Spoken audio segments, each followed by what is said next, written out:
going to be Jacqueline Jones, who is a nationally recognized landscape and seascape painter who finds inspiration painting from the natural world. Her process includes working on location as well as studio work, which employs visual memory and imagination. Jackie's artistic journey began at age 12 when she studied with Joseph Gianfrido in Gilead, Connecticut. A former student of Guy Wiggins and James Goodwin Manis, Gianfrido instilled in her a love of traditional oil painting. She earned a degree in graphic design from the Art Institute of Fort Lauderdale and a Bachelor of Fine Arts degree in painting from the Lime Academy College of Fine Arts. Her love of travel and creating on location takes her to many places, in the U.S. and abroad. She has participated in the Telluride Plein Air, Painters on Location in Knoxville, Tennessee, and Hudson Valley Plein Air. She is the recipient of numerous awards, including First Prize for Outstanding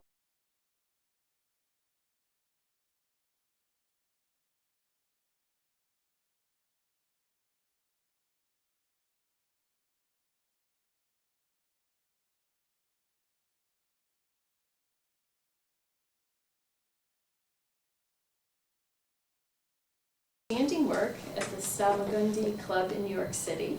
Her work has also been acquired by the Brinton Museum in Bighorn, Wyoming. Jackie teaches painting at the Lime Art Association.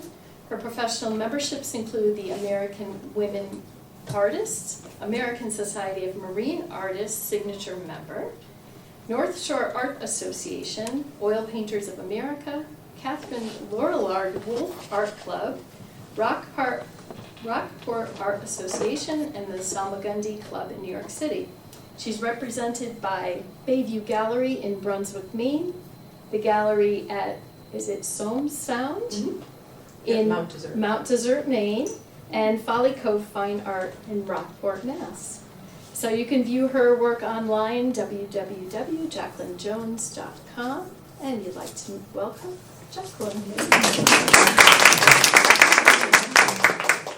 Well, thank you so very much, all of you, for coming out. And I know Jane Zisk from Connecticut Plein Air A long time ago. Painters Society. She was the ex-president. So she got me going out painting plein air many moons ago. So anyhow, you've heard my journey quite a bit, and so now I'm just running from place to drop work, pick up work, and running like crazy, going here and there.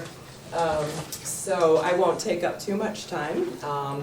My painting here, I'm just going to go through the materials list. I'm not going to go through color by color. You guys can take those and pass them around. I'll just take one. Because I'll be going through that as I'm painting. I can name them. In fact, I will lift these up. People always like to know what colors you use. I use a very limited palette. So it's basically a warm and a cool of each primary, with a few exceptions. So these are the exceptions down here. This is raw sienna, and this is yellow ochre. So that's basically an earth yellow, right? It's already got some green and some red mixed in there. I could whip that up myself if I wanted to, but it's cheap, you just buy it, you know. But the difference with raw sienna is that it's transparent, it's very transparent. So I like to tone my seascapes with raw sienna on sunny days. On gray days I could go purple or green or something more gloomy or more complementary. But on a sunny day painting I tend to go with that. The reason why I like to have that show through the surface. It also helps that archival gets a layer of paint on there. Okay, so the cool yellow, warm yellow, so cadmium red light or lemon, cadmium deep, cadmium red light. This is, shouldn't be on here for this, but this is cadmium red deep or medium or something. Alizarin crimson. And then the purple I mix with these two, which is ultramarine blue. Usually I like deep, but I ran out, so this is just regular ultramarine blue. So these two, about half and half to an eggplant purple. You can make one that's a little more alizarin-y, you know, red, and a little more blue. You can do two if you prefer. And then that would go to ultramarine blue. Cobalt is, I think it's on my list as an option. And cerulean blue, you can make this with half Viridian green, half ultramarine blue, and then a quarter of that volume in white, and you whip it up to about value number 7, which is right about here. So it's a nice dark color. Let's see here. What is that guy? Oh, I know. I just bought this the other day. It's a little cheap color. It's phthalo turquoise, so it's a screamer. But if you really want to get a blue-green fast without having to add a ton of Viridian and a ton of blue, you know, because these are very wimpy colors, so this packs a lot of punch, but you have to be careful with it, which you'll see it might scream tonight, we don't know. And then Viridian green. My whites, generally titanium white, sometimes a mixture of zinc titanium. That one is a little more translucent, so when you want to get to some of the waves sparkle, the zinc is kind of nice. I don't have that tonight, but that's okay. This I don't think is on my list, but it's a warm white. And again, you could take a little chunk of that, and you could take a little warm yellow, and you can make your warm white. But I just buy it. It's just so easy. This is actually left over from another painting. It's titanium buff. I probably won't even use it tonight, so. There's a couple strays on the palette that's not on the list. So how many oil painters do we have here? Yeah, so there's about half in the room, or close to that. Cool. Seascape painters? Yeah. Tried. Awesome. So I know I've talked to some of you who do pastel and acrylic. Okay, so this palette I usually use at home for larger scale paintings, and it's an old poster board. Remember those? You just take off the little brackets, and it comes with this plastic on the top. You shove a poster in between, and then remember those little plastic strips that clip on? Oh, yeah. So I just take the plastic strips off and then put tape on the edge. And it's really good for demos like this too. I can carry it around and, you know. But for a smaller painting, I'll just use this Masterson palette, the little teeny 12-16 box. Okay, that's Gamsol, so it's odorless mineral spirit, and that is the least evaporation rate to the air. Those are the things that are troublesome when you're oil painting in an enclosed space. When you're plein air, you don't have to worry except for getting it on your skin. But the vapors at home, I have a nice filter with charcoal filtering system in my studio. And then the real horrible thing is the liquid. That's pretty bad, smelling wise and not good to use on a daily basis. But again, you know, outside you're fine.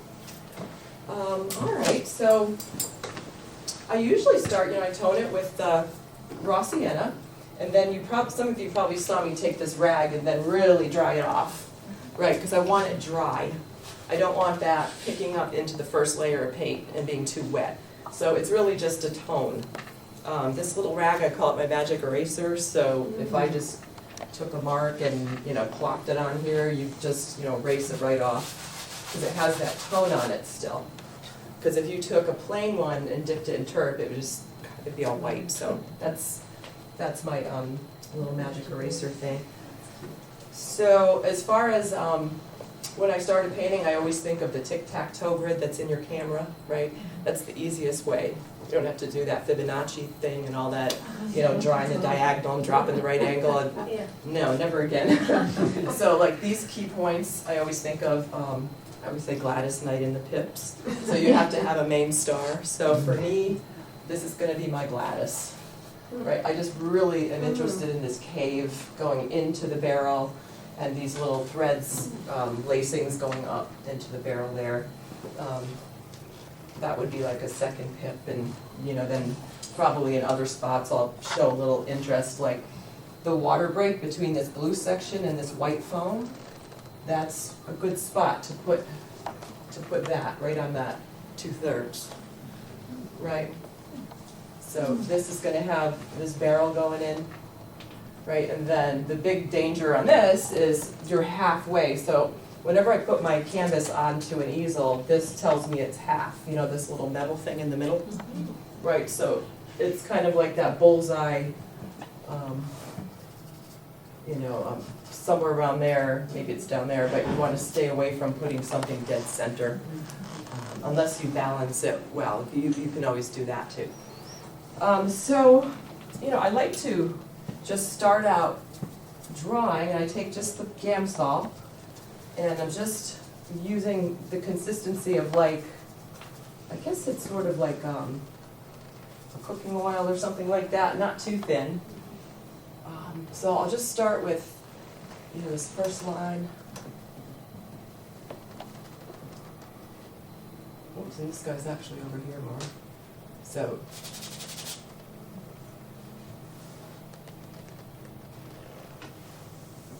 and then the wave kind of plunges down. And then what I notice with waves, if you have an arc, then there's usually another one coming over and arcing, and then there's another one arcing from that, and then another one arcing. And the wave arcs are perspectival. So this wave right here, if you think of it as a crescendo, like this the diminuendo and this the crescendo end, this would be much wider over here, and then it goes down, down, down, perspective. So your eye level is where the horizon line is, and yes? So is that a Photoshop, or did you actually find out that as a wave? That's from Westerly. I found the wave. All right. Yeah, and then I just go to CVS and I put two together for demos that, I usually don't do that in my studio, but I used to waste a lot of money with printing photographs to paint from, but I don't bother so much anymore. I'll use a study, or I'll use an image and then do a small study from the photograph, and then that would just be a launching off point. Completely different colors, completely different composition than the photo. So these waves, these lines here will come straighter, and then they'll start to go uphill a little more, and then here they start to flatten out a little more this way, like they fan up. Because everything kind of goes up towards the horizon line, which is somewhere up here. I have to watch out for the halfway mark here. I don't want to put the bottom of this wave on the halfway, right? Because that's a faux pas. So you just, roughly, I'm just going to kind of make that line. I start off pretty sloppy. I don't, and I really like to have my students not, transfer drawings on the canvas. There's no need to do that, because, it's your piece of artwork, and you can figure it out pretty good with the drawings. Get it in the ballpark. There's this little wave that comes almost up to the top there. Goes like right into here.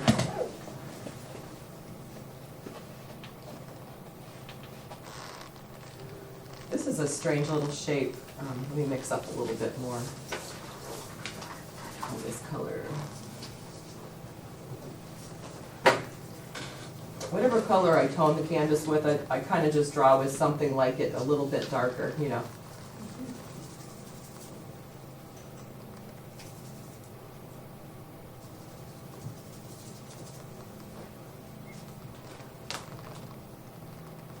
Okay, and there's like a little lip up here.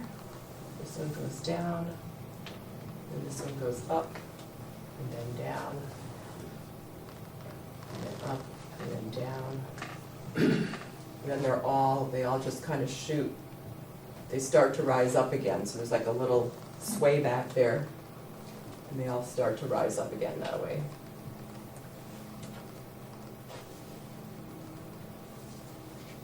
So here is that little tick mark of the third, so I might as well connect the dots there, right? I like that there's more space here from this line to the top edge of the picture plane, and here there's less, right? Because you want your compositions to have opposites. If it was even, it's a boring painting, so composition rather.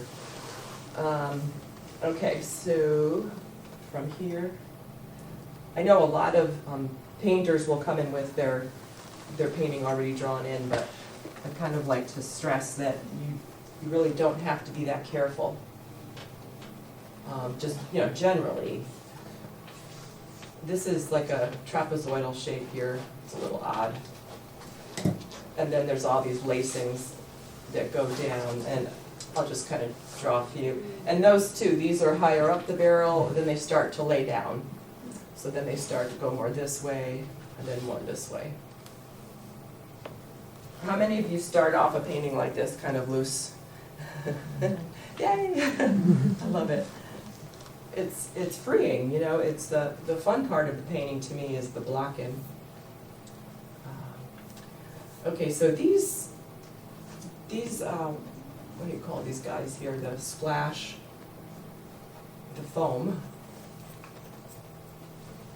it goes downhill and it gets smaller, you know, right down. So it's wider up here and then it gets smaller because you have to think of that perspective.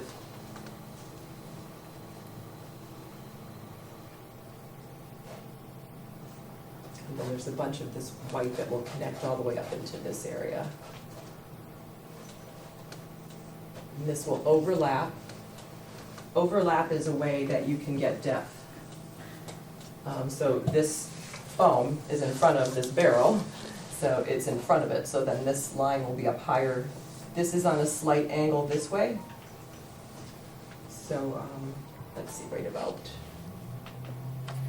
here actually, I just have to remember that's kind of angled. Let me just check my middle. Okay, yeah, the center is more down here somewhere, so I'm not gonna worry about that mark. All right, so this is just a little bit of water spilling over. The wave is gonna start. With a wave, if you're thinking about waves in an ocean, like portraits of waves, you think of past, present, and future with a wave. So let's see, over here, this is all about to happen, and this is present, this is past, and this is future. So you think about that process of the wave, you know, because you can see that this barrel is getting ready to roll again right over here, but it just hasn't caught up. So off the picture plane is past, that's already broke down there, and over here, oh wait a minute, that's future, that's past. Sorry about that. I do that quite a bit. Okay, then for the rest of the composition, there's a few small things. You can't see it in this photo, but right here there's a crest of a wave that's a triangle shape.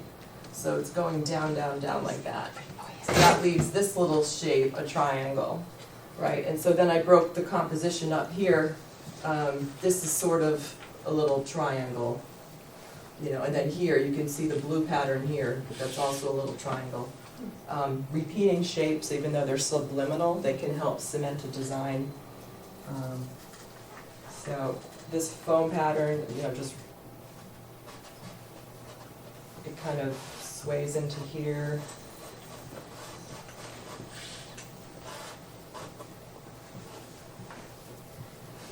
And then this, oops, this goes up into here.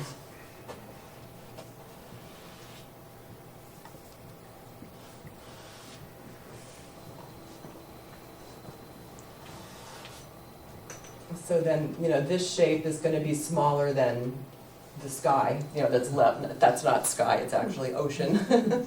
So, you know, I'd like to have those differences if I can have that. So maybe this one could be the largest. Yeah, so this one is slightly bigger than that one. I could always build this up a little bit more and make less of that. Okay, so the only other notes that I'm going to do here are, there's these little, they're almost like steps going through, which is the sand at the bottom. You know, the waves are breaking apart, so there's 1, 2, 3. And I think of those as steps taking you through the painting. So this is a Z composition, right? So your eye comes in here, and then it Z's back this way, and then this way, and then up that wave, and then there's this back breaker up in here. At least that's the way I had it in my mind. You know, sometimes you can completely obliterate a plan, but it's nice to be able to, you know, have some sort of, you can have sparkles lead you through that Z pattern, different things like that. Okay, so those little shapes of sand, there's one here, there's one overlapping in the back, and then this guy's kind of over there, something, maybe not up that high, but that's good. Okay, and as I was talking about that big triangle, so right up here,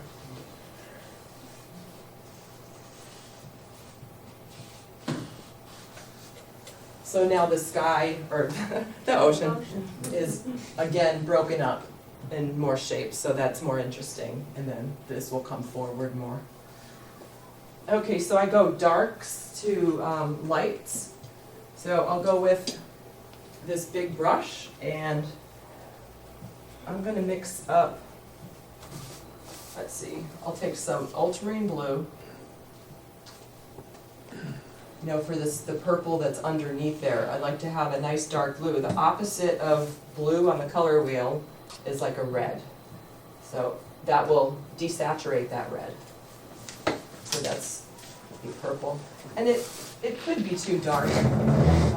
We'll see. I think I'll add just a little bit of green in it. Actually, the phthalo one is a little more,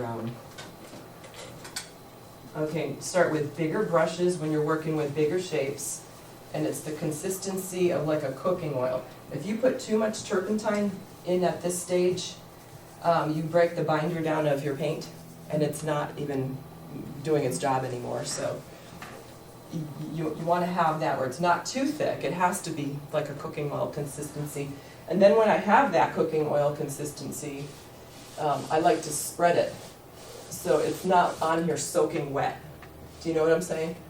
And I'll overpaint my shapes, because I can go in here and I can lay these cerulean blues and things that are threading through. Heck, I might as well just cover that whole thing. So what I like to do is I like to play with the transparency in my oils.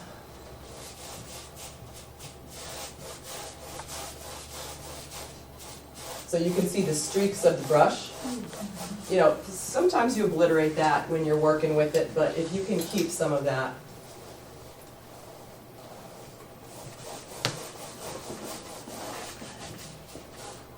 So you can see it's sort of a triangle, like it would get smaller if this continued, and then here it would get wider, probably.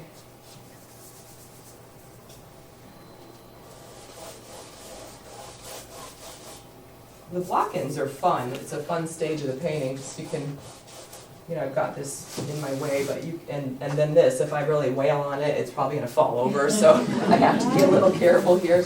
But if you're in your studio, this is a fun part of it.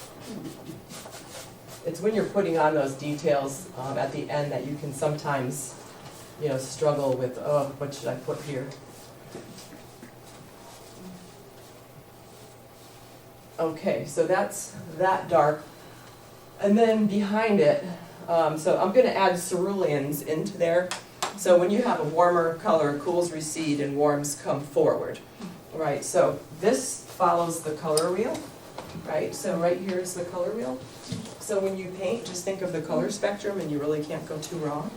So you can see, you know, yellow, and then it gets into red, and then it gets into alizarin, and the purple, and the blue, and then see the blue-greens, and then the green, and then you return to yellow again, right? So that's why the cool yellow is cool, because it has green in it. It's transparent and it has green in it. Where the warm yellow is closer to red, it's got more red in it. So there's two ways to lighten a color. Do you know what those are? Obviously, white and yellow.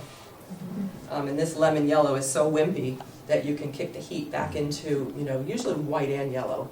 But if you just use white alone, your paintings will look too clinical. You know, they'll look too cold. So you really want to have warmth in it. You can, you know, heat them up with red too. Whoops. Okay, so. Sorry. The first color I added.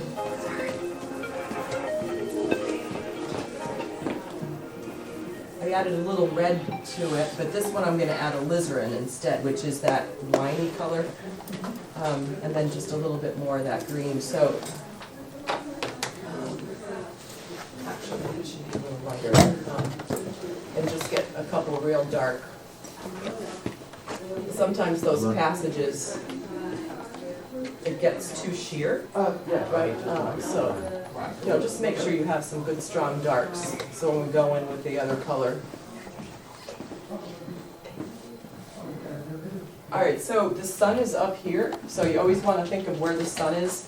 You can see it on the sparkle up into the top of here, and this right here is a triangle shape that's kind of facing that way.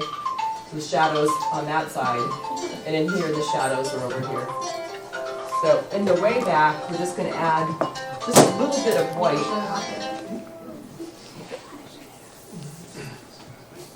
So I took just a little bit of white.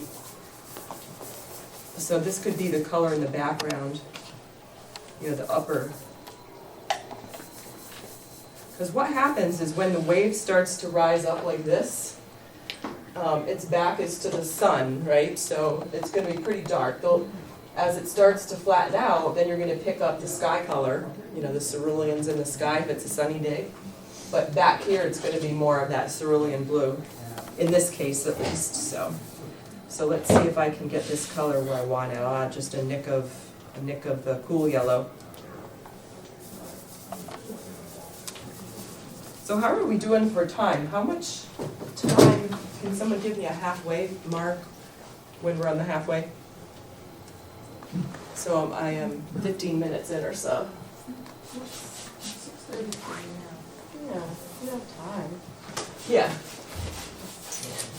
Oh, this is fun. If you've got a loaded brush like this, you can actually, physically push it into the canvas, like really hard. Take out all your frustrations. And I always have to end up mixing up more in this stage. I used up all of that green already. So I'll just grab a little more ultramarine blue, and then it was a little cerulean, and then a little of the yellow. I'll mix up a lot more this time.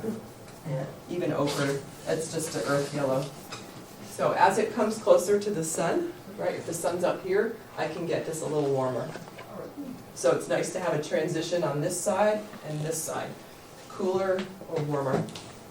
So let's see if I can get it there. Just a little bit of white. Let's see what happens with this. So yeah, it's really fun. You're just using the Gamsol, the turpentine at this point, right? There's no medium of any kind. So it's nice and thin, and look how different that green is. And just kind of go up and down like the ocean would go.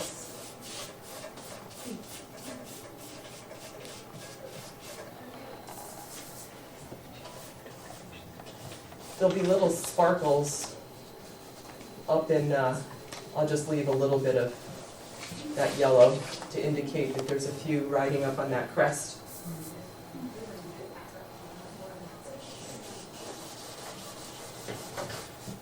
So now that I'm going back to that bluer side, I have to wipe my brush. So instead of dirtying up the Turk can, because that's a real pain to change.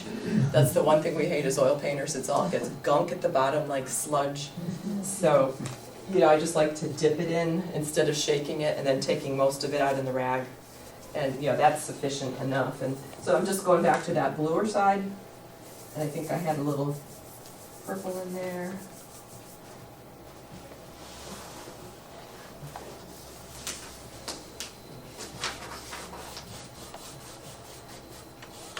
Oops.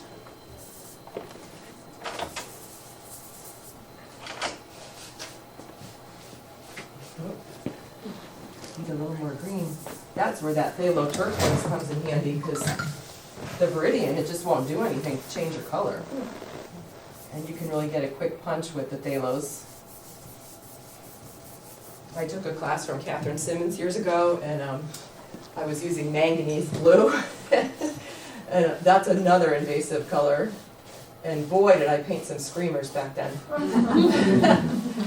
But, you could say I'd like to push color.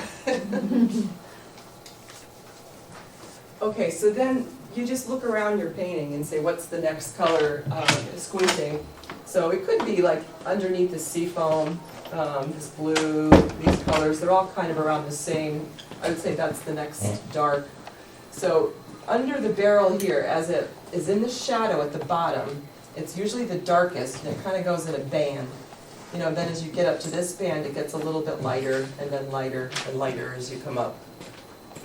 Right, so we'll just start with a gray-green. So I'll just wipe this off here. So the opposite on the color wheel, that's how you get your, that's how you desaturate a color. Right, so viridian and red, they're opposites on the color wheel, like this. Right, so if I want to get a green and I want to gray it out a little, I just take a little bit of the red, and that will gray it out so it's not so bright. If you get it where you can make it so it's neither red nor green, you can get beautiful brown. So you can mix all of these are all from complementary pairs, yellow-purple, and I do a lot of my sand on the beach with the yellow-purple combo, right? So I make a brown, and then you just add white or yellow to it, depending on the shade. So that's that. All right, so that means that I could start with viridian green, and then a little bit of the red's highly invasive too, so you gotta beware of that one.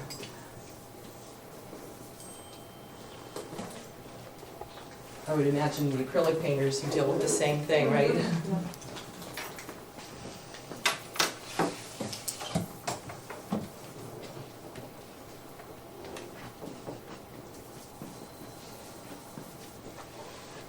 So let's see.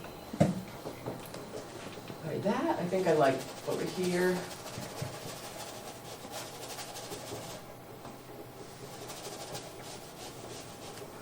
All right, then it gets really dark.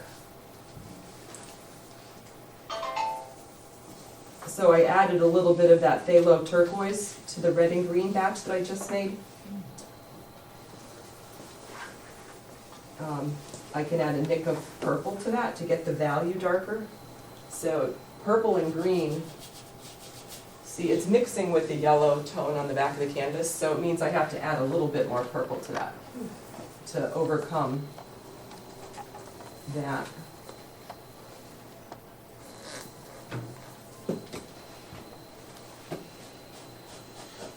It's still pretty yellow, yeah. Stubborn.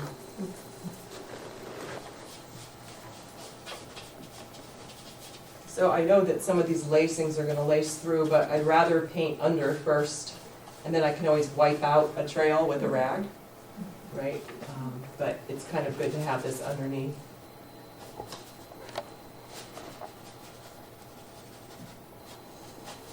When it hits in this spot, the sand from the bottom of the ocean floor, it starts to kick in, and then some of these reflections are going here. So it's much warmer there. So then, wipe the brush.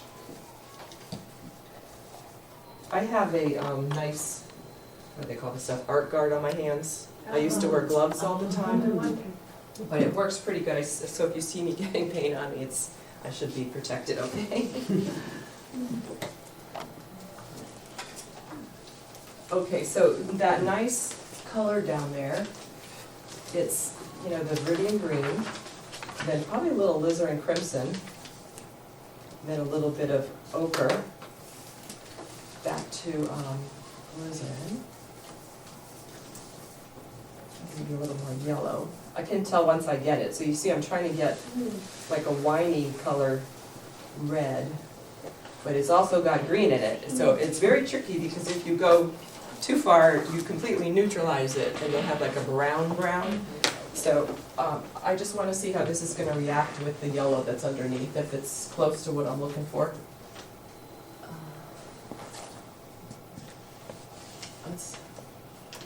That's good. So it's nice and warm on the bottom. And it's all these little color shifts that make the difference, you know, in a painting.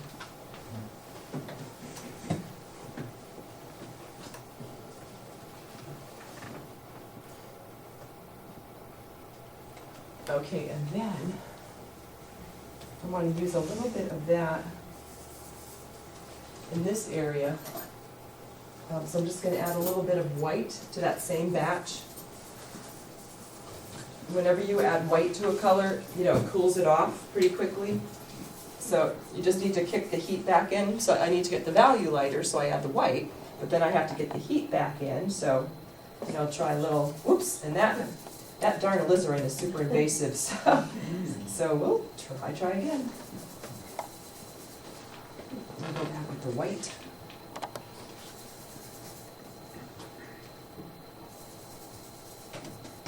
And then back with the ochre. Ooh, that might do it. So I keep dipping in the turp when you see me going over that direction. And I'm getting at that consistency of the cooking oil. So, yeah, this is really nice. So it's like this mauve, especially right up against the wave in here. So it's, when you squint your eyes, there's only like a half of a value step from this green to this mauve color. It gets much lighter as it gets away from the wave shape, but it's nice to abut two shapes close to the same value, different color, right? Because then it doesn't look like a jigsaw puzzle because the values are close to each other. So I could just take this and just kind of wing it in there all the way across. And the farther away that it gets, we're gonna cool it down with purples, right? Because this has like a lot of taupe in it. All right, so the purple, I could take the alizarin crimson and a little bit of purple and white and see what happens.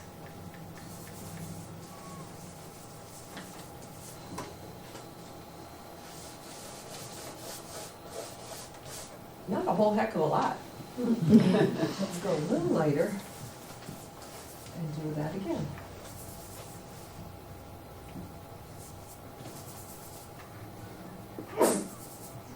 Bless you. All right, let's try that.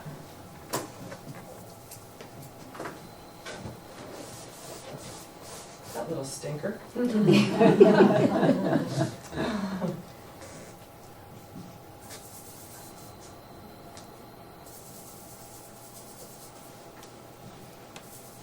right, so I went really white, really purple, a lot more white, and then a little bit of green, because green is the opposite of that alizarin crimson. It looks like a purple, like a wine color, but it's really your cool red. So we'll see if this is gonna be a little more cooler.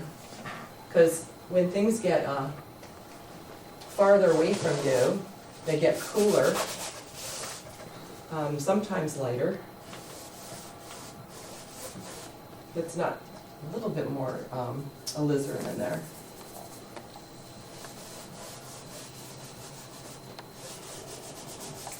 Okay, so that's pretty nice. Then that can go in front of here. So you see how you have a transition? Here it's a little bluer, here it's a little greener. It's not a huge difference, it's just a little color shift, that's all. And then here, warmer and cooler, so you have those color shifts. Here it starts to get dark and muddy and gray, so I'm gonna go back into just one of those mauve-y colors. So, you know, to make like a brown, it's the opposites on the color wheel, any of these, purple and yellow. So I'll take a little hit of purple. Ochre always works nice.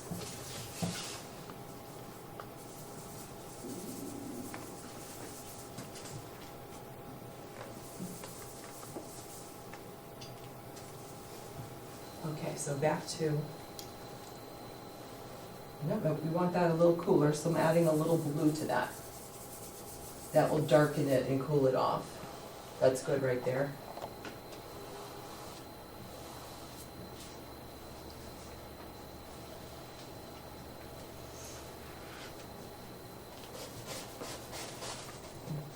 There's some wave that's going to break over that.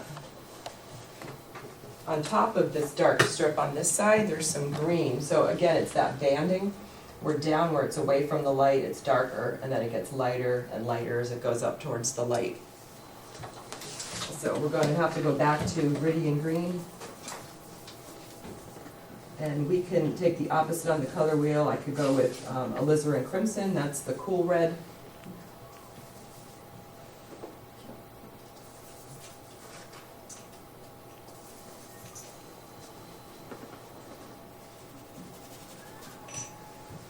It's almost too neutral.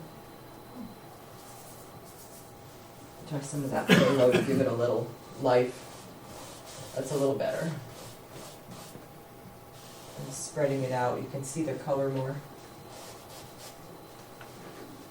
And so then you can kind of just go up and down if you want to gently break those bands into each other like that.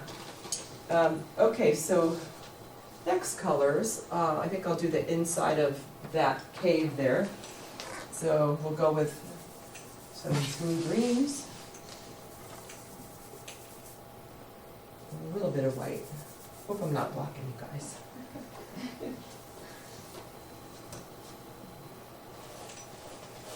So see this nice, this is a little oversaturated, but sometimes I like to start more saturated.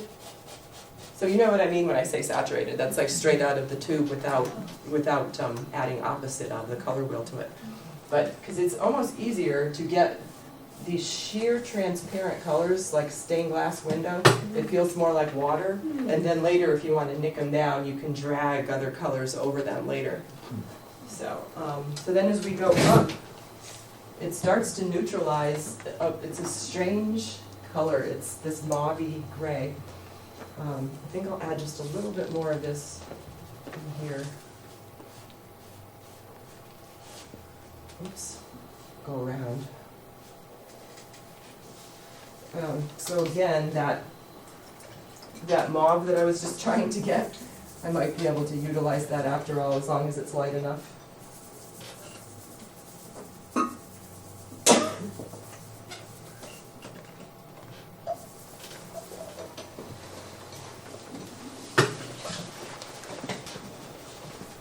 I want it just a little more red.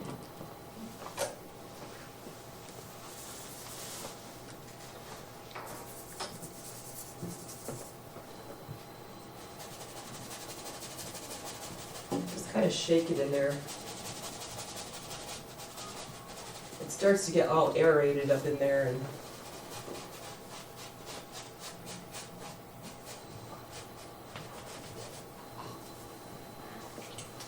a lot of times I have to go back and build a dark, which I kind of want to go right into this area that's a little too light in that spot, so it's always going back and forth. So I'm taking that phthalo turquoise. Let's see.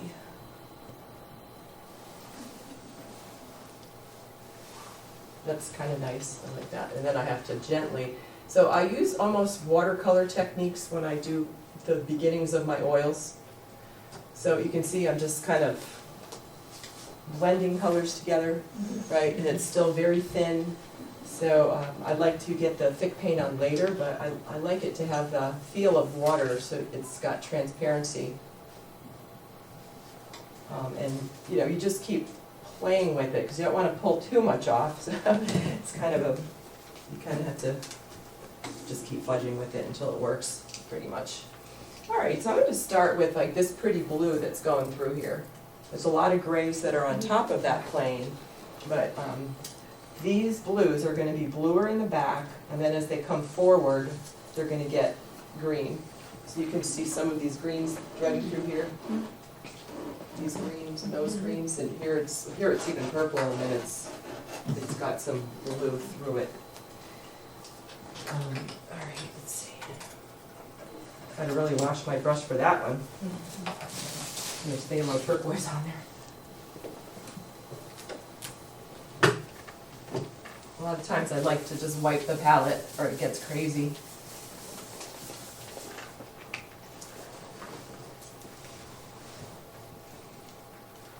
Okay, ultramarine blue. And a lot of times I'll make puddles with a palette knife, and I call it my mother puddle, and I have a really, for a big painting like this, I'll put $half size big mother puddle, and then one side I'll add light to it going towards the sun, and the other side I'll put more cool colors towards the shade. And then there's little rabbits around that big mother bottle. That's, a lot of times I'll just stack all those colors I see, out so that I can just go. But here, I like to kind of just mix as I go. So ultramarine blue, and then we'll just add white. And I know I have to add other things or it's going to be too intense, right? So we're looking for that value. So, the ways that you find a color, it's hue, value, and intensity. Hue is another word for color. So if I'm going to try to make a blue, well, I'm going to start with the blue, and then I'm going to add white until I get at the value that I'm looking for, right? So I just kind of creep up on that value. Sometimes you can't tell until you put it down and it's too dark, but you do a stab at it.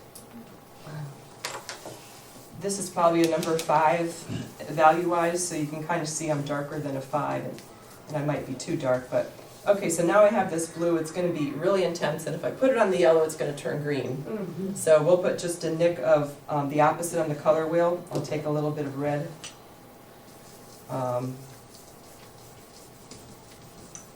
Maybe back a little more blue, because that red is really crazy.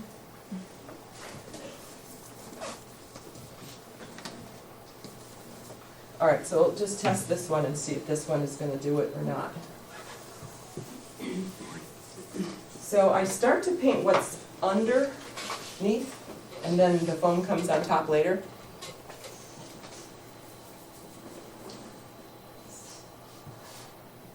Okay, so that's too dark. I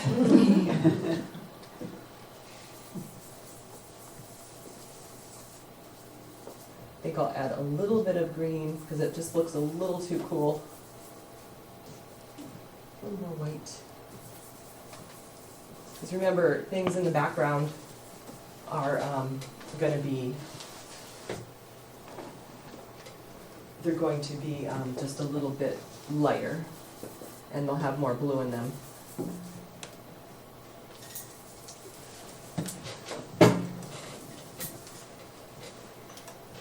I found a trick is when you tone your canvas, a lot of times if I can't get a color, if I add a little bit of the raw sienna, which is what I toned it with, to your mixture, then it's going to work well. A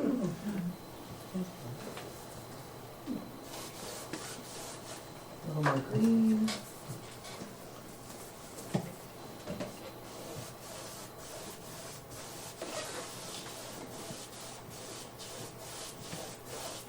Hope I'm not flicking it on the walls.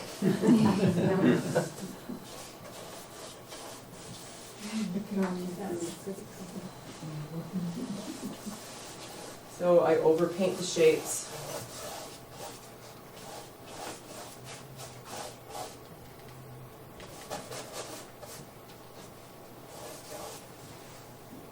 Okay, so now we can start coming with more green. So I'll just add yellow light.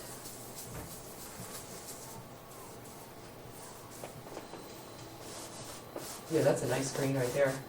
If you want to gray it out too, you can just add a little bit more of the opposite. And then of course I went a little too much, so I'll go back it up again. You'd think I would learn, but I don't. So I just kind of wanted it slightly more gray. So this is a little more neutral.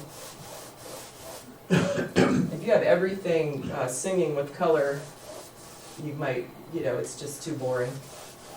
There's got to be some subdued areas in the painting.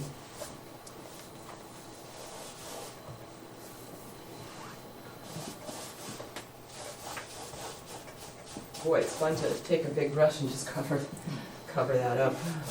So now it's kind of interesting. In the front, there's a lot of browns that are showing through the surf as it's rolling in. So I'm going to take a little red, which is the light red, opposite green.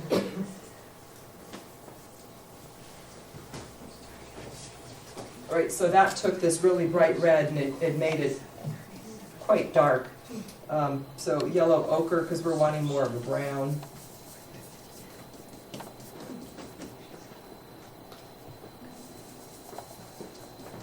Okay, a little more green because we don't want it that screaming. And I'll see if that's not too dark. It might be way, way too dark, but back to the turf.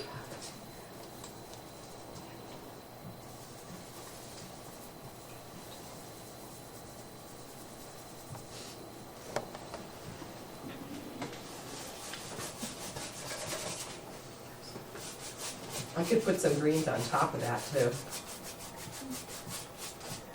Right, so you have like sand underneath as it gets closer and more shallow. Just in that area. Then those steps, right, there were 3 steps. Jackie, we're getting close to your halfway. Oh, okay. I've been told. Oh, sure, that's great, so that means I have a half an hour left? 45. 45? All right, Give or take. yeah, that sounds good. You can stay longer if you want. I know a lot of places, they start locking up the building and I'm like cleaning up in a hurry and it's a little traumatic. We won't do that. So just overpaint these things, right, because you can put all kinds of seafoam on top.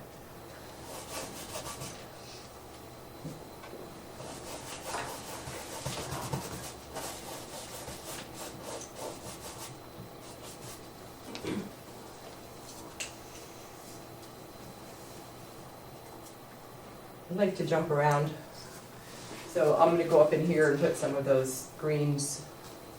Let's see. Going back to the viridian with the red. That's always a surefire. I use so much of that. And you have to lighten it to the value that you want, and then the color appears. Once you add that white, you can see what you have.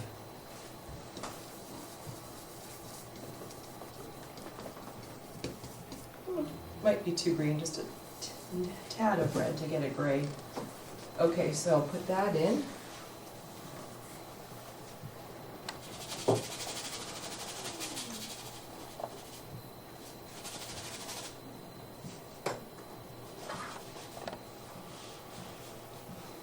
There's a lot of little nuances. Here it warms up, but you don't really have to get all those in.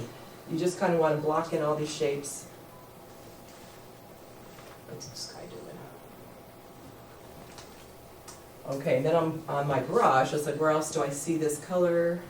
I could just throw it into this wave and work it as it goes up by adding, you know, some white and some yellow to that green. So you creep up on the color. Otherwise, you know, you put too much in like you saw me do many times. But I try to creep up on the color because that way you don't have to remix.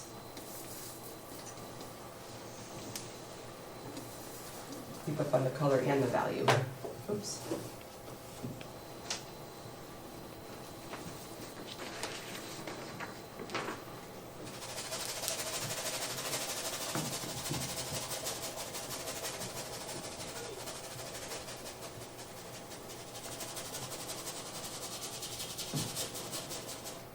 So again, think of it like the band, right? So now I'm gonna add a lot more yellow to that, and then, whoops, white. And it's probably got a little bit of alizarin taking the green out of it, so it's got more warmth. This hopefully will do it. Let's see what it's gonna do. That's not too bad. Nope, that's not enough. A little more white, a little bit more yellow.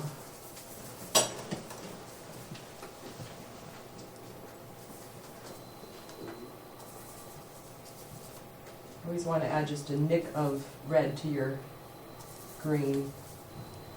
Same thing when you're painting trees and things.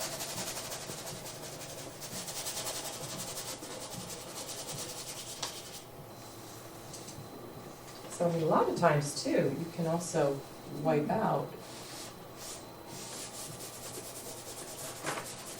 Ah, look at that. Okay,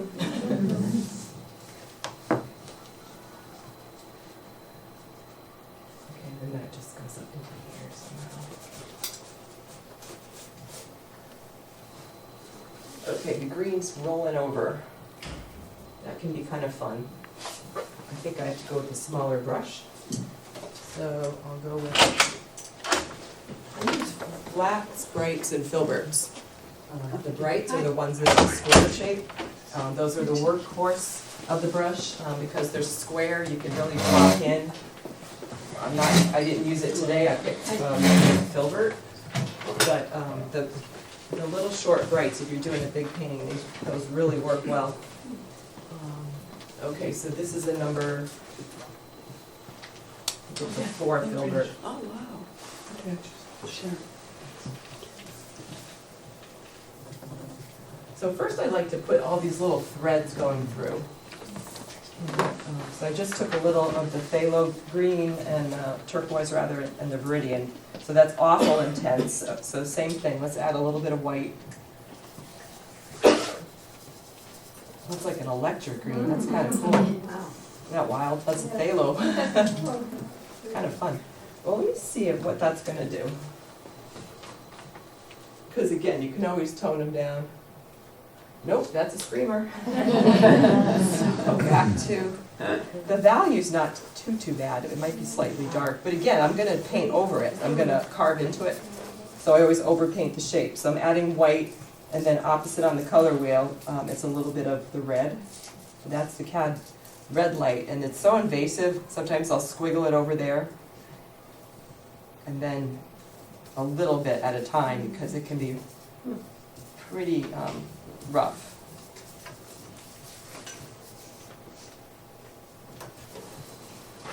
So now that's starting to gray down a little bit.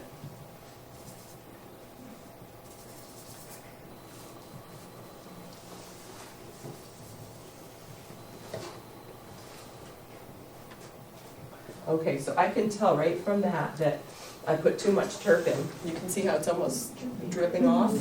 Like that's a no-no. So you just want to wipe off a spot like that. So this puddle just means I've got to start over with more pigment into it because I have way too much turp in there. Let's see if I can get it going again.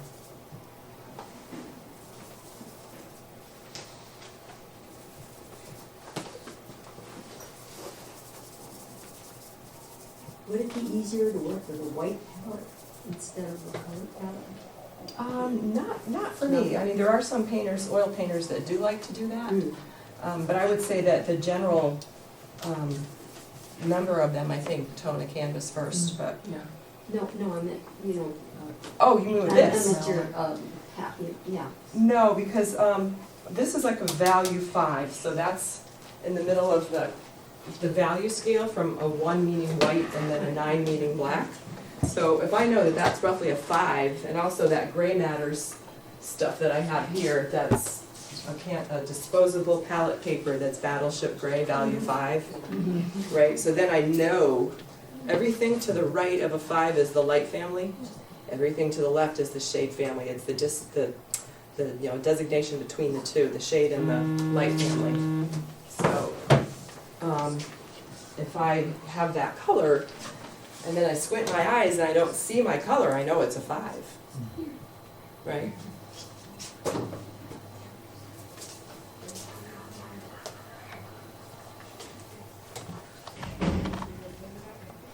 So the backs of these waves too, I always say that it's like pixels when you look at a photograph or something. It wouldn't be like this really, really bright minty green up against that dark, dark blue. It would be a darker transition step where the values are closer together so you won't see. Right, and then they start to go up and over.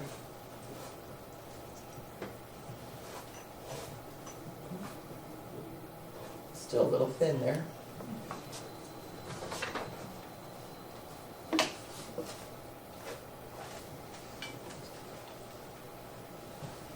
Alright, these guys start to go more straight down because the perspective, and they're going out, like down, and then they flay up in that direction as they get up to the horizon line. Right, so then you can go in with those pretty minty greens, and we can try a little bit of that phthalo and yellow. and that's electric. Wow. But that's pretty nice. Nice value, but it's too green, so again, we have to add just a little nick of red in there. Oops, not that much. Did it again.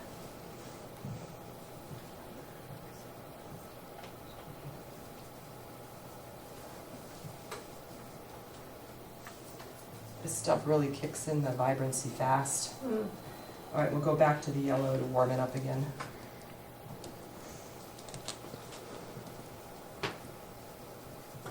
And see what happens with that one.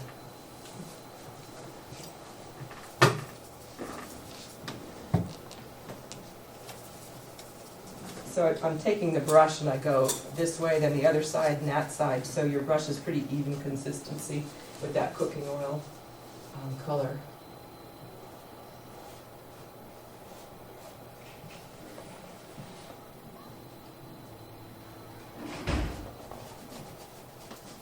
I think it's got to be a little darker up at the top of that.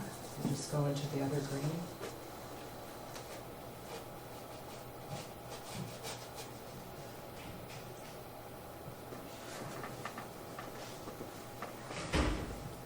Okay, then under here we go back to that pinky color.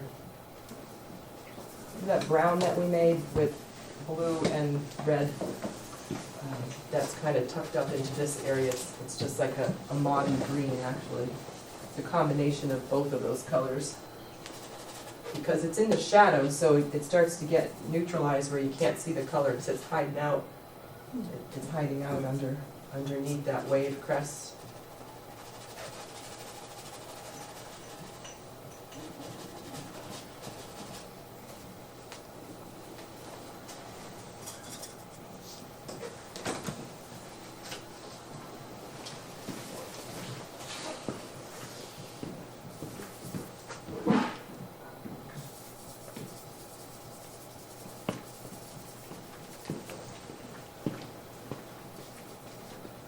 Doing just a little bit more phthalo turquoise as we come out this way. So I'm going like in the direction of the waves with my hand.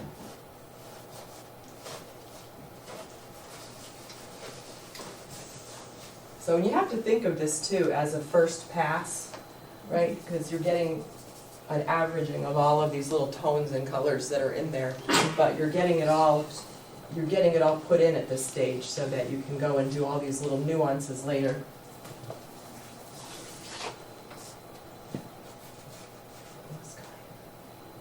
I'm just trying to restate him because he was a little thin right up in here.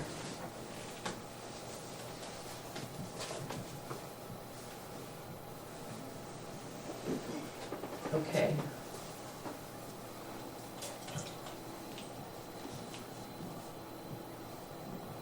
It is so quiet in here. I'm mesmerized. Oh my goodness. You can shout out questions as we go, you know, if you have any things you're wondering about or. A bit more white.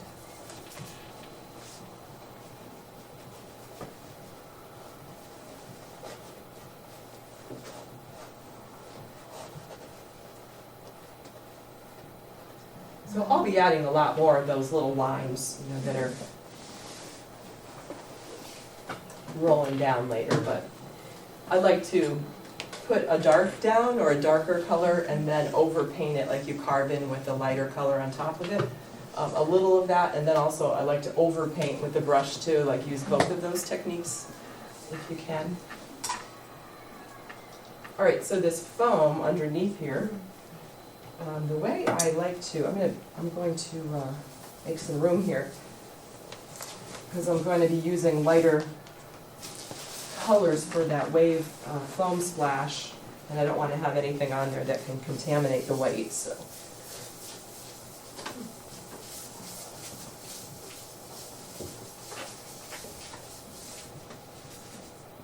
It's amazing. I always think about paintings, they're in the ugly duckling stage when you start, and then once you start getting things covered, all of a sudden it just starts to come out of nowhere, and you're like, oh my God, thank God.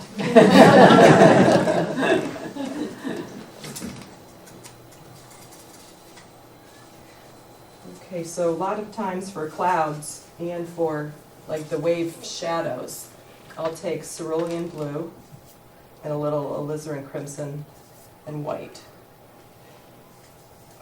I may need to tone it down.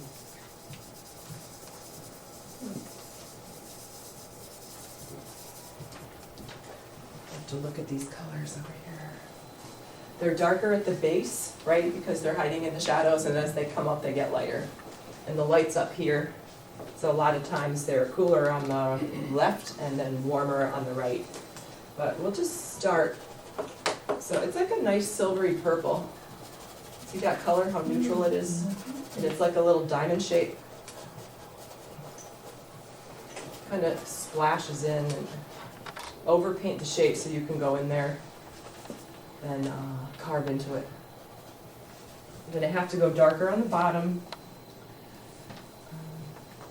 There's always like so many ways to skin the cat, because I could either jump over here and add white and alizarin, or I could go here and add blue to get, so you just have to make up a decision. I guess I'll go back with this little mother puddle, right? And I'll do the darker side. So to get the value darker, I'll just add a little more purple into there. And then to neutralize this purple, we have to add the yellow.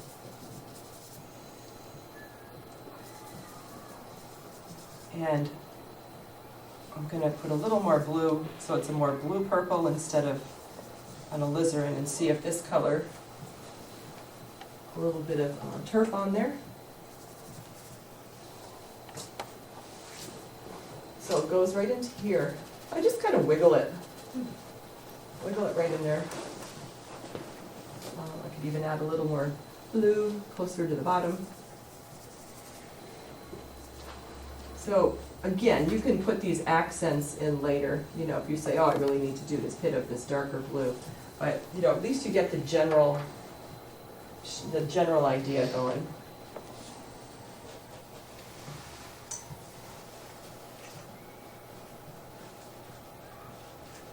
Those kids are having fun out there. It's the first nice day.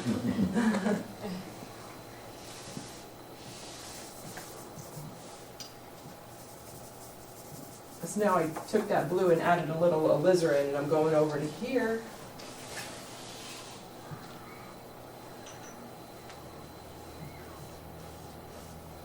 Where the water meets the foam. The water plane. And this starts to go on an angle more.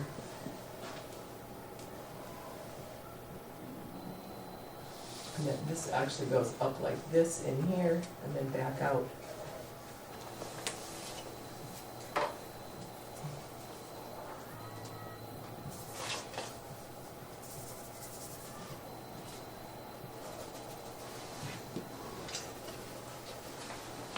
Okay, and now back to that foam color. So cerulean blue, alizarin crimson, and white. But I want this one to be more on the alizarin side because we're heading towards the light. So think of the color wheel, or a prism, or a rainbow. So, if you were more blue-purple, now we're more red-purple, right? So I just want to make sure the value is light enough. If it's too purpley, you can add just a nick of yellow ochre or yellow. That will neutralize it a little bit.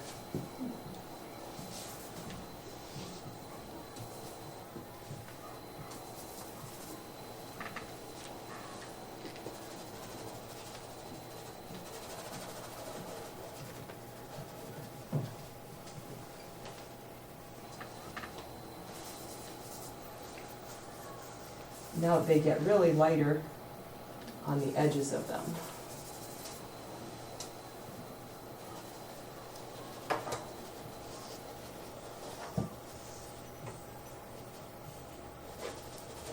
So I'm painting, like you can see all these little blue spots like through this wave.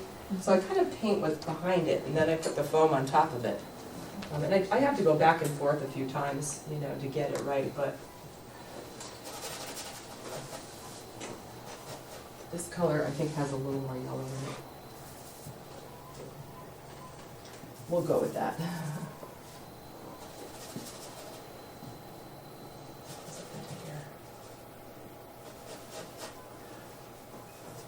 Okay, so these waves here, I thought of them as like fans, you know, there's one here, and there's one here, one here. So you can kind of paint the shadow of that fan, right? So again, it's that alizarin crimson and a little bit of cerulean blue.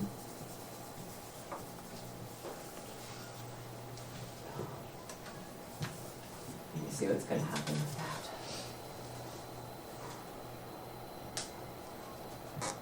Not much. So I'm gonna go really light.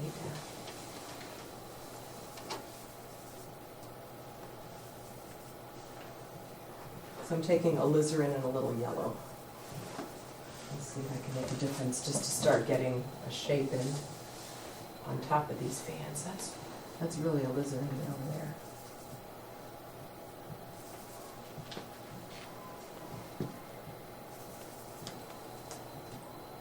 And then what I like to do is just go in the direction of the fan. So you could see that there's going to be, so there's one fan, and then the next one I'll add a little red, a little yellow. It's getting closer to the light and white because I want it to be cooler. So the white cools it down.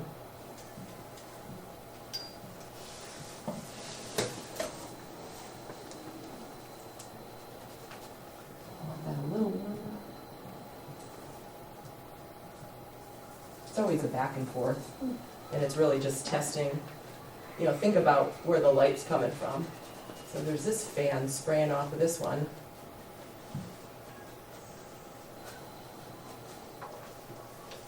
And then we can put the sparkles on the top later. There's a little bit of purple shadows going like in these fans. And then it gets cooler as it gets farther away, so you can add blue.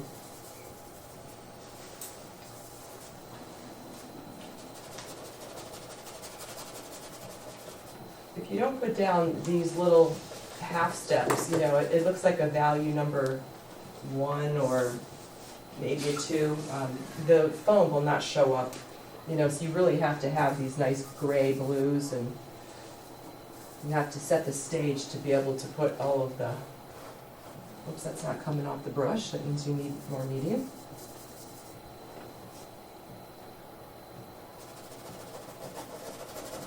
I mean, heck, you could just go over that whole thing.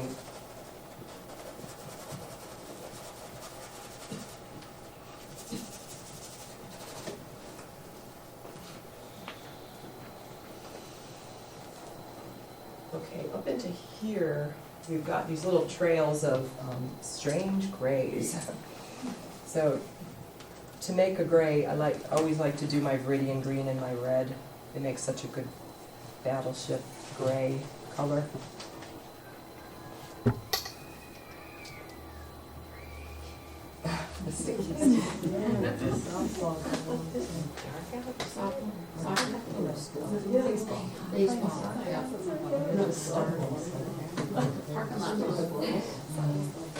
I heard the cheerleaders out there too. Yeah. Take the kids in. And they're bad. Right.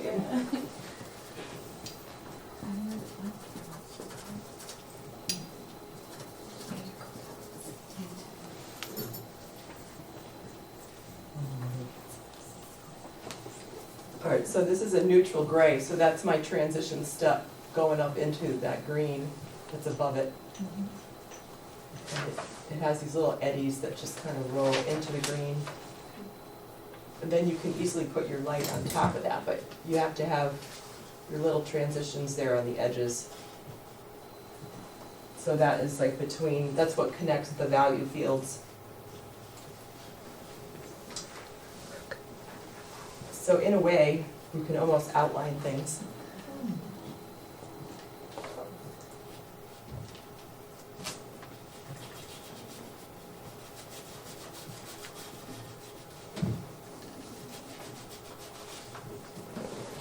So there's only like little bits of white peeking through there, so I can just put this on nice and thin, and then later on I can dot those colors into it. Up here, think it's maybe bluer, because it's farther away, and it will recede in space more in front of that other gray if I just cool it down just a little bit.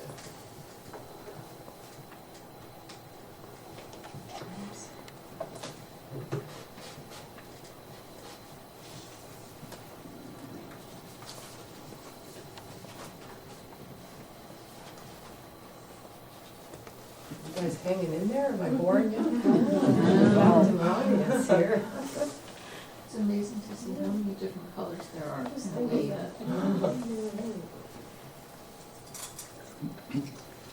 This little thing's got a bunch of white on it.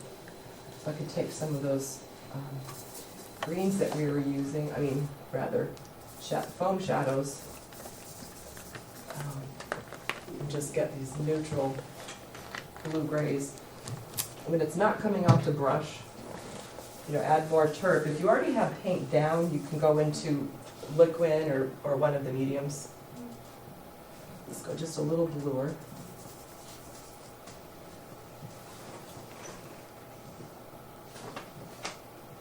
So now I'm knitting in this green shape right here. Now it's gonna be covered with a lot of white foam, but there'll be a transition step.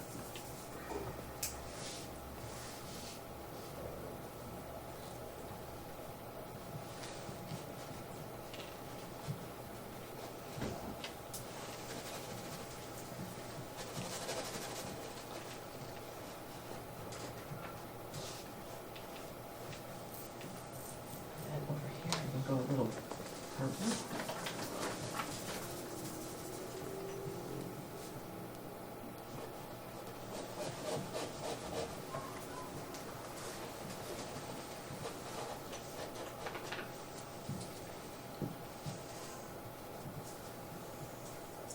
All right, so I noticed that there's a lot of pure Viridian with white, right where that foam is going to meet the green part of the barrel of the wave.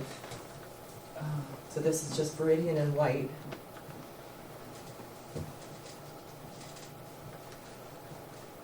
Down in here. So what that does is you get the barrel, because you want this to look like a cylinder, right? So to get that to look like a cylinder, it's got the warmest part here because the sun's back here, and then it's going to be a little darker and cooler in here.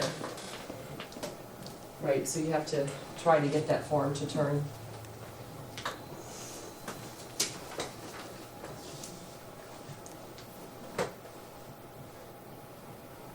So I feather in just a little bit of this Viridian into these other parts.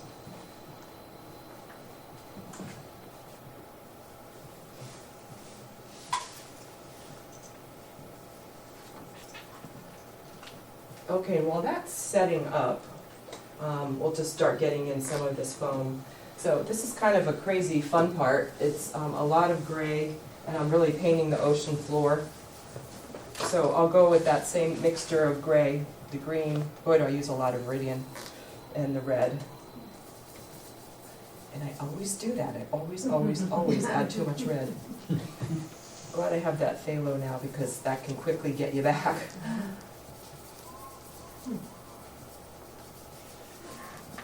So it's the same concept that you have to paint the floor of the ocean, before you can get all those lights to go on top of it. This is probably really dark, so I want to get the value up. So I'm adding white. So I have a neutral gray here.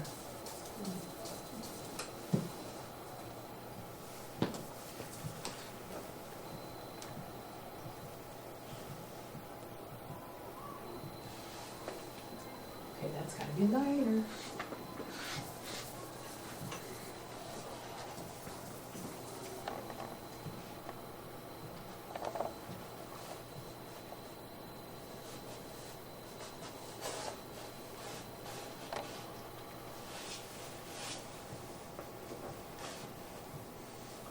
So I'm taking this gray and I'm threading it between the color blocks so they kind of knit together. The lines would be closer together in the back, and then they'll be farther apart as you get in here. and that's because of linear aerial perspective. So there's definitely not white way back in here. It's just like a gray.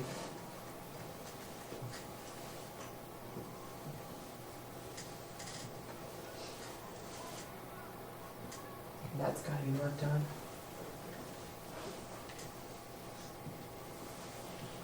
You can move your arm like a figure eight, you know, to kind of rock it.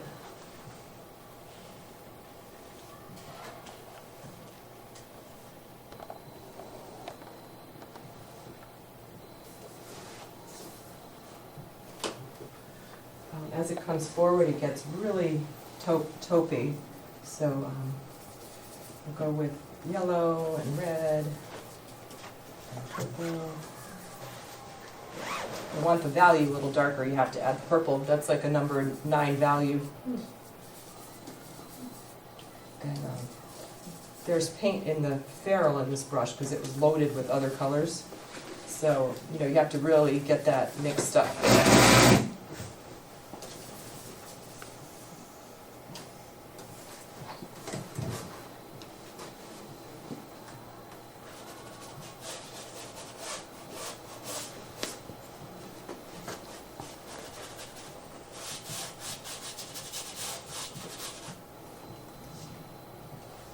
Alright, then we'll get lighter as we come forward.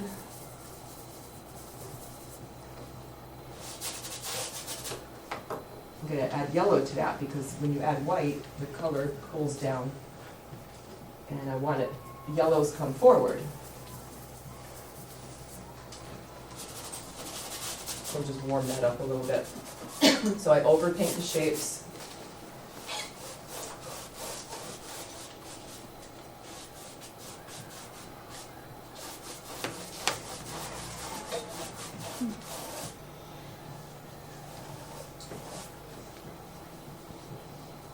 Okay, now we're getting into greens up in this area.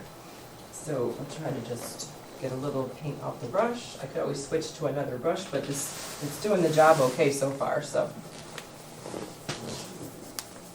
Viridian green.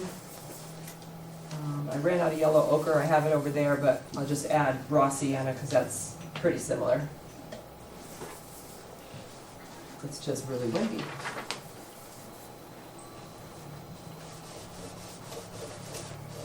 There's like this little circle up in the middle here. It's kind of an interesting shape, so I just kind of went with that.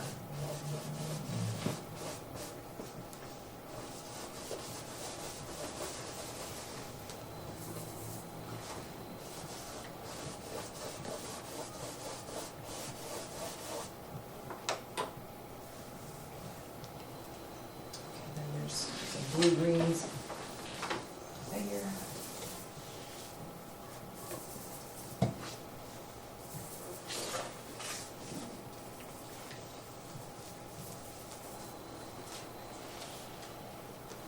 A little darker. So up in the foreground, if you use larger strokes, it gives you perspective. If these are smaller and tighter together, and you can use big bold strokes in the front, it can bring it forward. It can give you a lot of depth. So I think now I'm going to start putting in some gray and white. And then I can lay in the foam on top. Let's see, time-wise. Okay. Unless you're all falling asleep.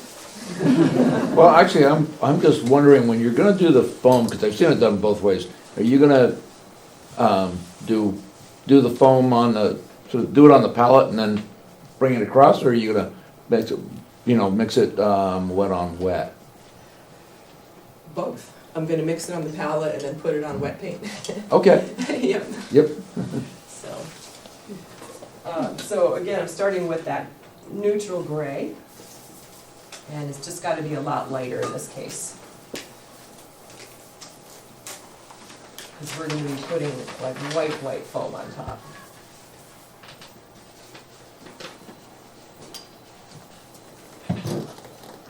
So you can make almost like a sluice, you know. I used to always take a little liquid or a little medium and make a real sloppy, sluicy mess, and it's kind of fun to put on. But if I, you know, put the medium in now too, then you could have trouble, where, you know, the paint's too thick. Right, because then you won't be able to put thicker paint on top of that, it will just slide around.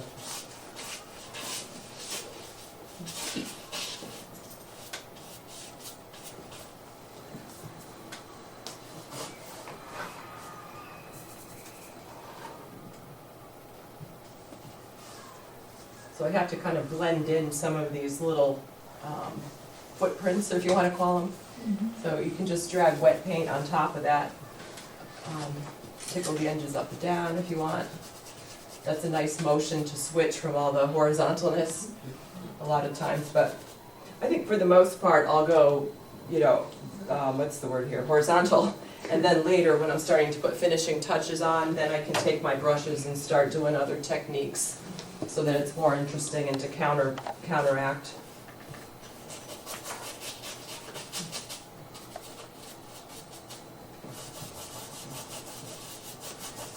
So here I just want to put this on kind of dry, right, because then it'd be much easier to put our white on top.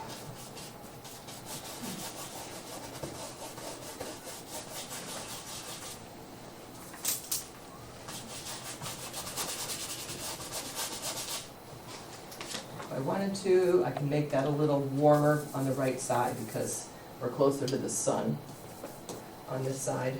So we can warm that up just a little bit.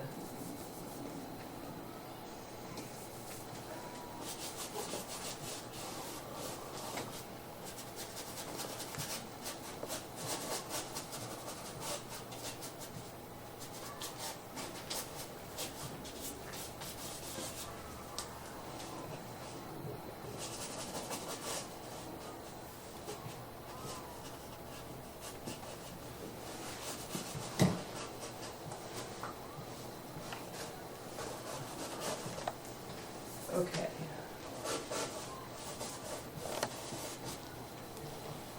Alright, so it's always good to stand back. So yeah, the blocking's coming along okay. I think I'll go ahead and put some of the spray in before and let that set for a little while. To cover up some of that yellow so that it's not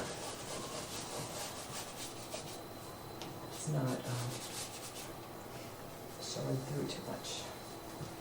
Okay, so a smaller brush for the wave foam. So what you can do is make a, you know, spectrum of whites. So you start off with, you know, purple whites, and then it can have more alizarin, then more red, and more yellow and white into the white.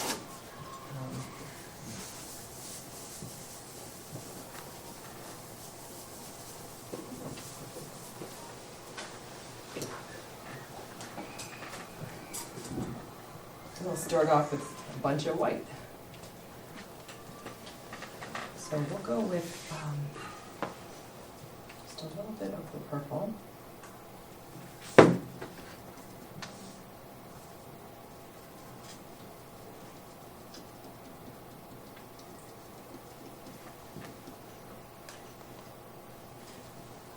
Maybe a little alizarin.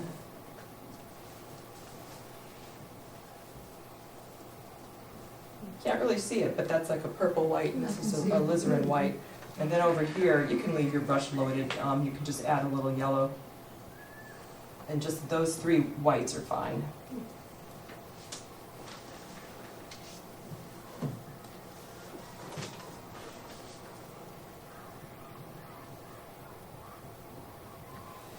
So I'll start with the cooler one.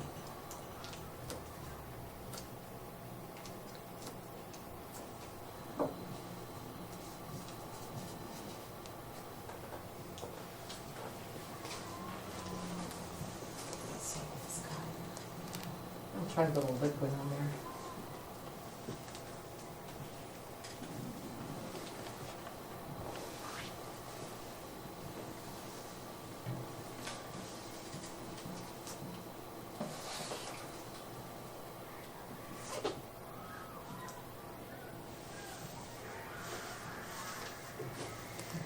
a home run. That's great.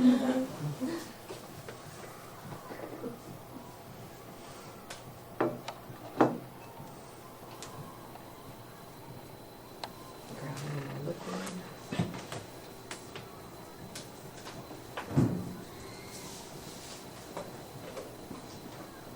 So a little bit more alizarin in there, just looked a little too cold.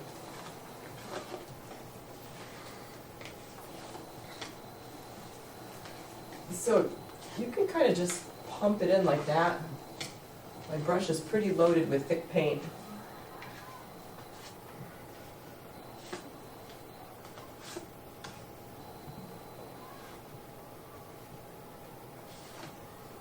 It gets really close, more alizarin when it gets to the base, like right in here.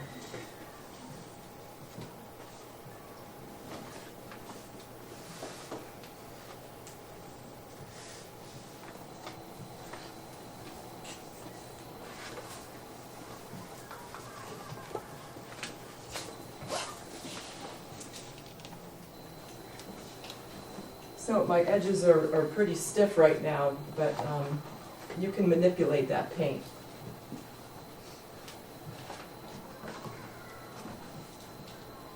Just like, sculpt it, so to say. See if I can get some yellow on top of this here.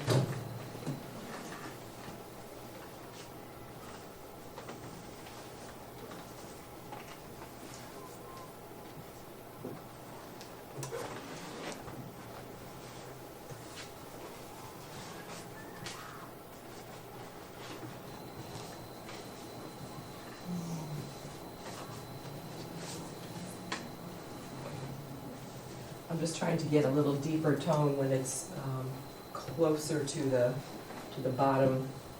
Let's see, but not quite that bright. Oh my goodness.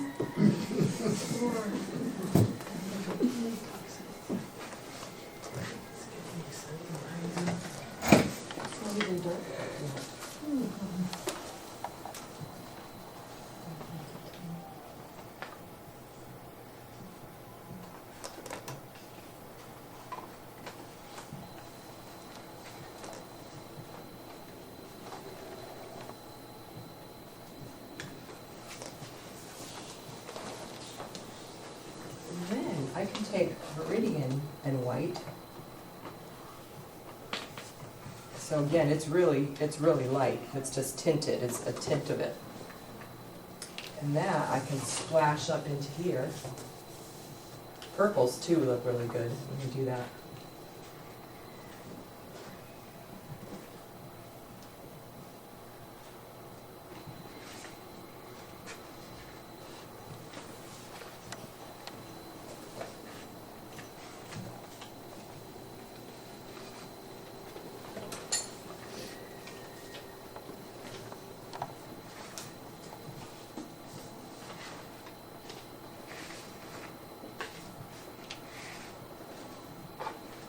So see how you just roll your hand down to integrate this foam color into the barrel? Because that's all going right where they were. So, up here it's very grapey with a little blue in there. I'm taking purple and cerulean into the white. But it has to be much whiter than that, because that didn't show up.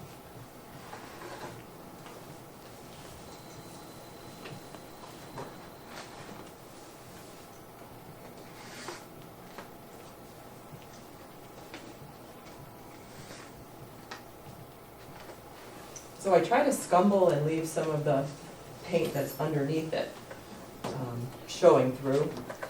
It's always nice if you can get away with it.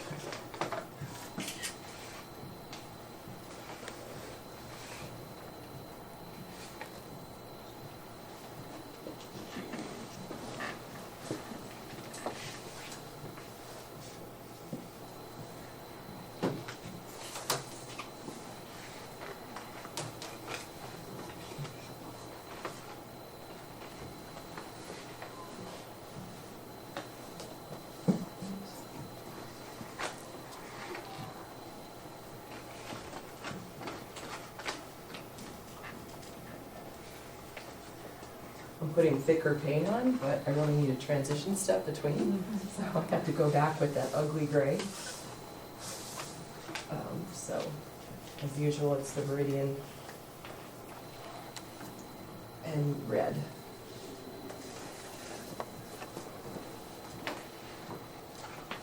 And green.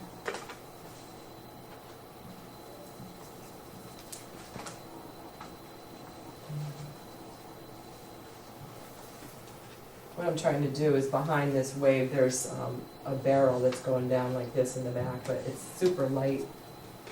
So I'm adding more white and more yellow and trying to get it to where I want it.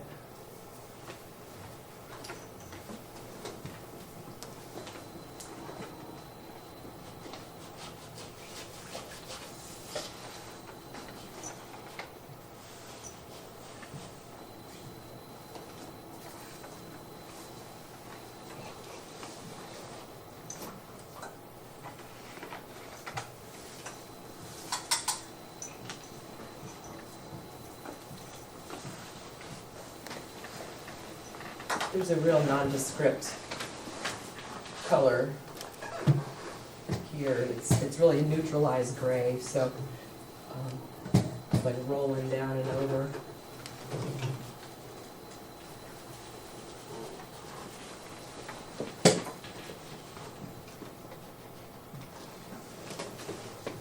Jackie, as you're putting on the finishing touches there, just want to make a quick announcement that Pat Klein cut some mats and she's got some extra scraps. So if you want to use them for color samples or whatever you need on your way out, if you'd like to grab some, help yourself.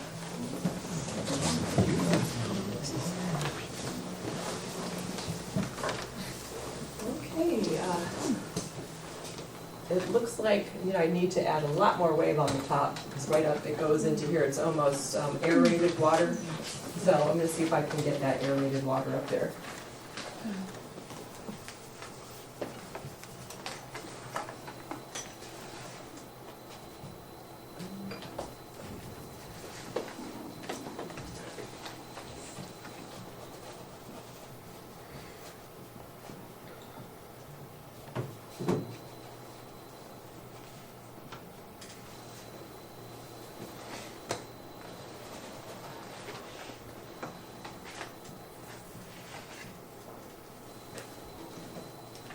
So this is the sort of thing that, you have to just, you're manipulating wet paint, so you have to try to get softer edges. If you have real thick paint in this area, you can leave it alone, but you have to take the edges and blend them in.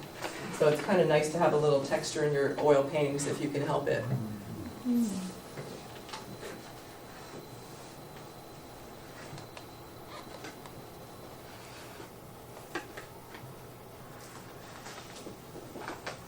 You can certainly go back in and jazz those up more, but at least if you get a start.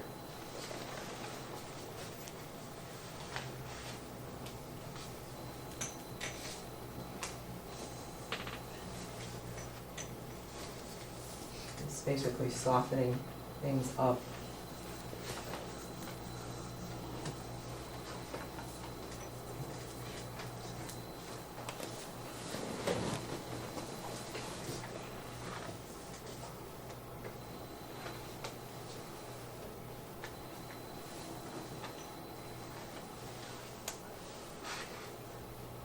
That's too white.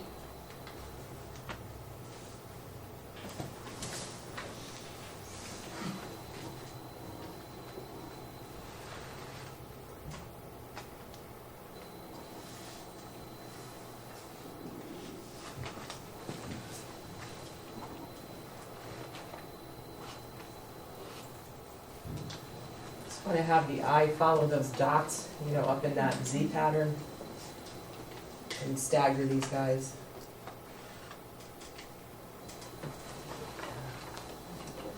All right, I didn't put, when the ocean wave rises up behind a breaker, the one that's coming behind it, I was saying that it's pretty dark up here, but then down here, the plane starts to get flatter. So then you're getting the sky in there. So a lot of times you'll see crazy colors in there, in that barrel, because depends on what light is in the sky. I've seen reds and mauves and some fun stuff like that.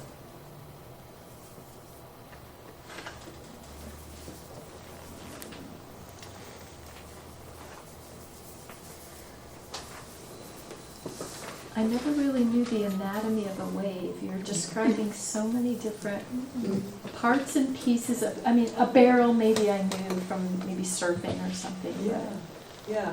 there's just such an anatomy There's of a another wave. thing too, when a wave crashes and the wind is whipping through on a windy day, there's spin drift coming up and you'll see it spinning off. It's like this little foam trail, so a lot of those hotels are called spin drift. That's, You know, I I just never learned knew. that last year. It's pretty cool. It is thing. cool. Yeah. Way, two. Yeah. So I'm just going in with that phthalo and red. Maybe more cerulean wise.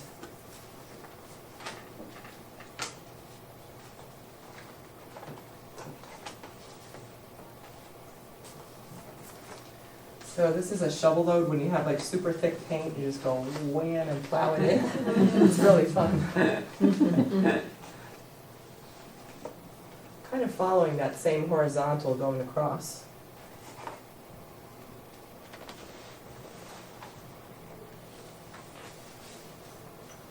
Kind of went down into that wave to connect the two, right?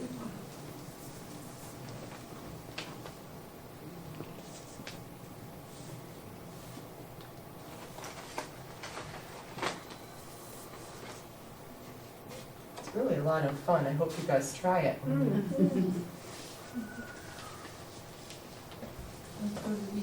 It'll still be waves for a while. Yeah, so if I have that color in the middle, I have to integrate it back into what was around it. So I could put some of that ultramarine blue in it. And then just see that now there's a deeper color here.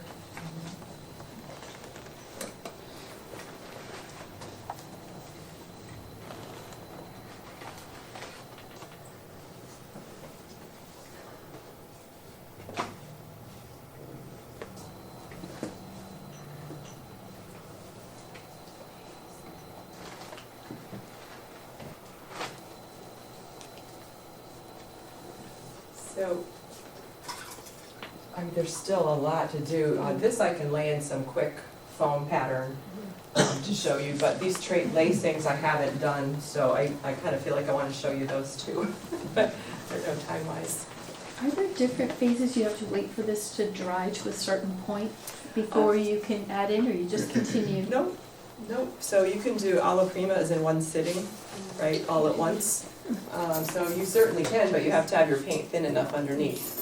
Because if you have it too thick, then it's just like painting into gushy mud, and then you have a problem. You have to scrape it off, you know, and then do another passage. But once you get that technique of the thinner oil paint, you're fine, and just layering. So it's really like a layering effect. I mean, there are painters that paint, what is it called, direct color. So every little patch is the exact color, boom, they leave it. And I used to try it in art school with still lifes and. If you get the chance, go see Russ Kramer, who does, Oh, he yeah. does waves that way. Oh, he Yeah. does, yeah, I Oh, yeah, believe it. yeah. Yeah. And he's down in Mystic, so you can drop he's in on him. amazing. You can drop in the studio, So for the water in the back, I'll use this small brush.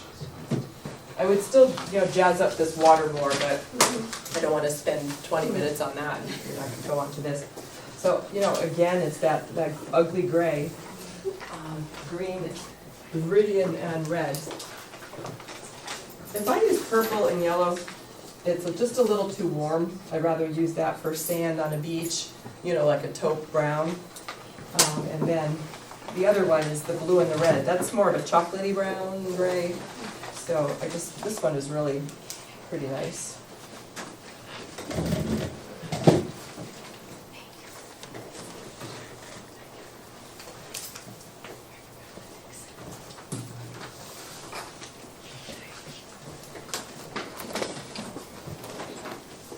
So now I make that flusy thing with liquid and turf. And again, this is a gray, because it can't be pure white or it's gonna come popping out of the distance.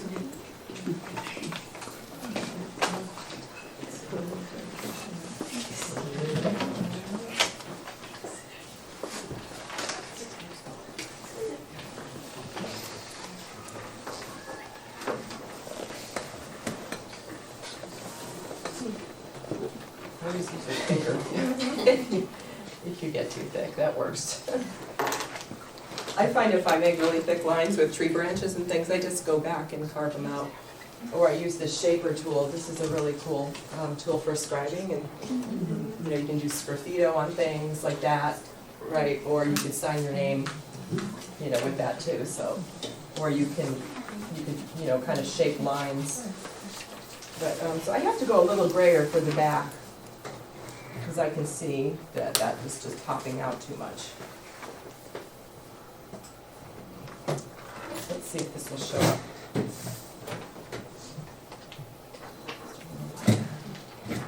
Come on, baby. So I'm just really making this sluicy thing, and just the brush is just loaded. And then I just try to go through and rock. So I kind of use my shoulder swinging like that. You have to load your brush again. Then you can take a big bold stroke. I mean, that wasn't quite where I wanted it, but you're gonna have to go with it if you do something obnoxious like I just did. So, you know, you just integrate, you have to knit that shape in is all you have to do.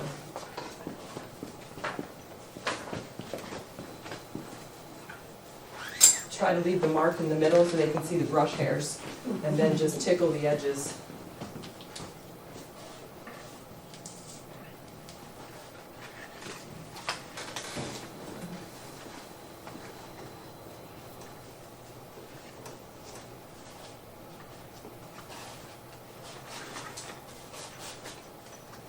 So when I come forward, I have to get really light. So, but back here, it's really grayed out.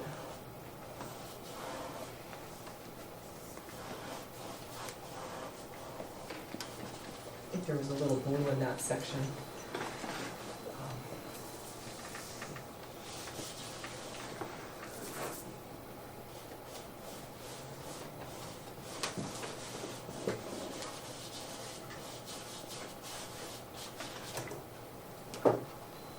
All right, so then I would go bigger brushes.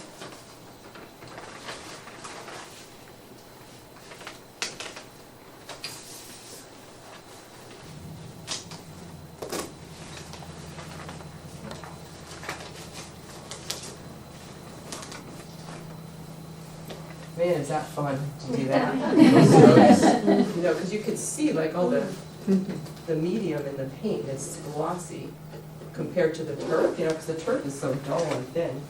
It's really fun when you get to this stuff. I'm putting a lot of medium into there.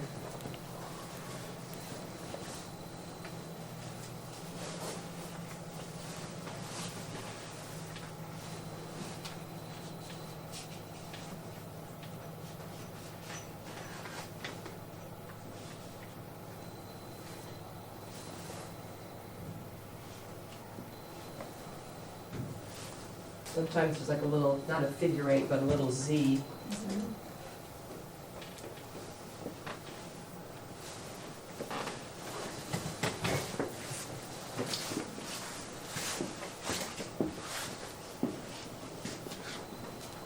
need more white. I'll use warm white, and then I won't have to do anything to it.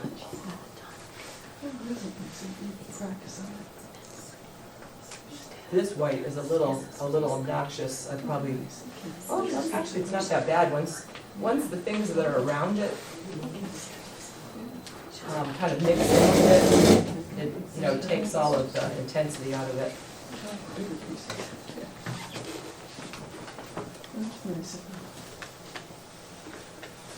I hate it when I cover up too much of that beautiful green, you know, because it's a really nice transition to be underneath. But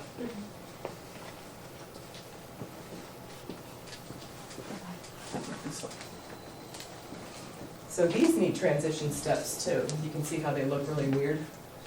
So you have to get a blue-gray. So if I went with ultramarine blue and a little bit of red.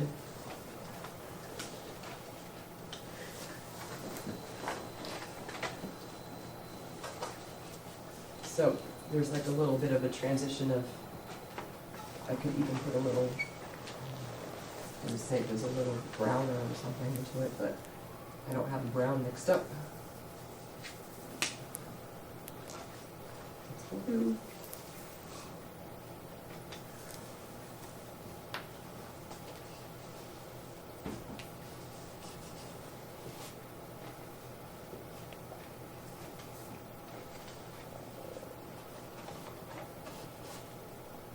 So these are just transition steps that are a grayer color that's be like the pixels in a photograph that you would see in between all those colors of things.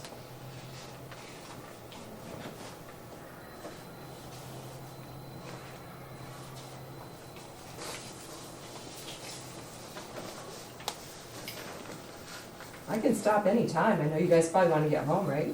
Because I can keep going, you know? I think we're pretty close to the end. Yeah, because I'm gonna have to clean up and all too, so. But, well, I hope I was able to give you some techniques. And-